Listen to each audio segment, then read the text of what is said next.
Hi there, it's Joel Steinberg from Diabetes Transformation. I think I'm getting known as the pro-med type 2 diabetes doctor. In some ways that's okay, in some ways it's not. One of the questions I get asked often is, can I help people get off meds as a type 2 diabetes doctor? Number one, I'm not a doctor. I'm someone who has had diabetes for 35, going on 36 years. And I've had type 2 diabetes, and I do take meds. My answer is this. The most important thing is for you to maintain a controlled blood sugar level and a controlled A1C. If you need meds to do that, then you should take meds.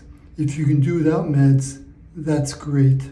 However, it's not that easy for people who've had diabetes for a long time.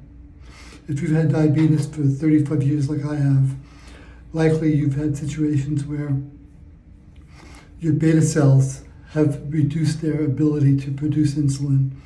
You still may produce insulin, but you have probably have a little bit more insulin sensitivity. And you'll find that you might have higher blood sugars than normal. So there are drugs that you should take. There are meds that you should take. Let me go over a little bit about what meds there are. First of all, there's metformin. Metformin seems to be getting a bad name on social media. Metformin is a fine med for type 2 diabetes. I take metformin. I also take Ozempic. However, metformin used to be the first medicine of choice for people who have type 2 diabetes. Doctors would give that medicine to people as a first option before they put them on other medicines. The other questions that I get are, what happens if my doctor tells me to take insulin? Well, first of all, let's go over the metformin situation.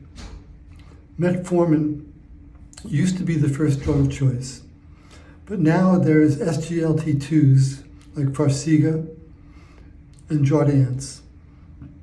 These drugs help with controlling blood sugar, they help with kidney disease, and they help with heart disease.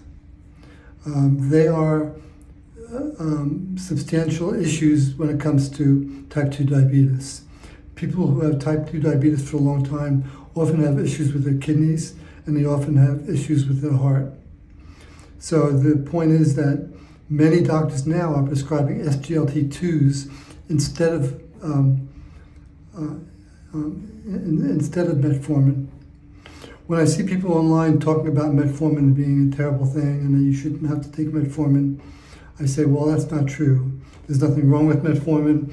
Most people react well with it. It helps reduce a little bit of weight. It helps control your blood sugar. It's not as powerful as many other medicines for type 2 diabetes, but it's a good start. However, many doctors these days are now just are skipping metformin and moving right into SGLT2s like Jardiance and Farxiga. The other thing about metformin is that if you do take metformin, you need to take a B vitamin because it does tend to deplete your ability to produce B vitamins. I take nutritional yeast most of the time, which has a lot of B vitamins in it, and I have that every day. So that's the first thing that I wanted to mention. The second thing that I want to mention about which other medicines of choice is, in addition to SGLT2s like Farxiga and Jardiance, there's GLP-1s like Ozempic. Ozempic has developed a great name for people without diabetes. And the reason it's developed a great name for people without diabetes is because it helps most people lose weight and lose weight fast. There are some people who can lose weight without Ozempic or GLP-1, but there are many people who can't. the example I like to give is Tom Brady versus versus other people like